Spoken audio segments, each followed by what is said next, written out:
মাংস খাবো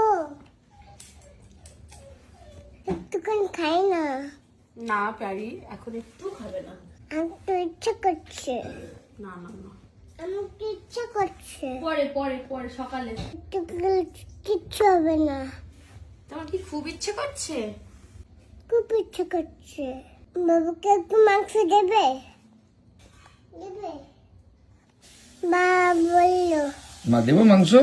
হ্যাঁ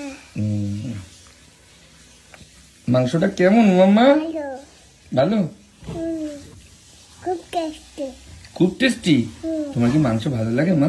হ্যাঁ একটুখানি মাংস খাওয়ার জন্য কিভাবে চাইছি, আসলে মানু না করছে, ওর পুরো পেট ভরা করে দেবে, আমি উচ্চারণ করতে পারছি না, করে দেবে তোর জন্য। বেবি আর মাংস খাবে না তো? খাবো মা বকবে। তোমাকে বুঝিয়ে বলবে আমি কি মাংস খাবো হ্যাঁ আমি কি মাংস খাবো একটু খেয়েছো তো প্যারি? হ্যাঁ খুব অনেক হয়েছে খুব। কে অন্যায় করেছে? তুমি আমি? কেন আমি কেন অন্যায় করলাম? তুমি আমার মাংস দাওনি আচ্ছা মা মাংস খায়নি, আমি গাছে না, আমি তোমায় দিচ্ছি একটু, ঠিক আছে? তোমাকে খাওয়ালাম তো বেবি, মাংস আমি খাইয়েছি তো। এবার তাহলে বেবি বাবাকে কি বলবে? বেবিকে তো আমি মাংস খাওয়ালাম। বাবা লাভ ইউ ওরে বাবা, লাভ ইউ টু বেবি আমার।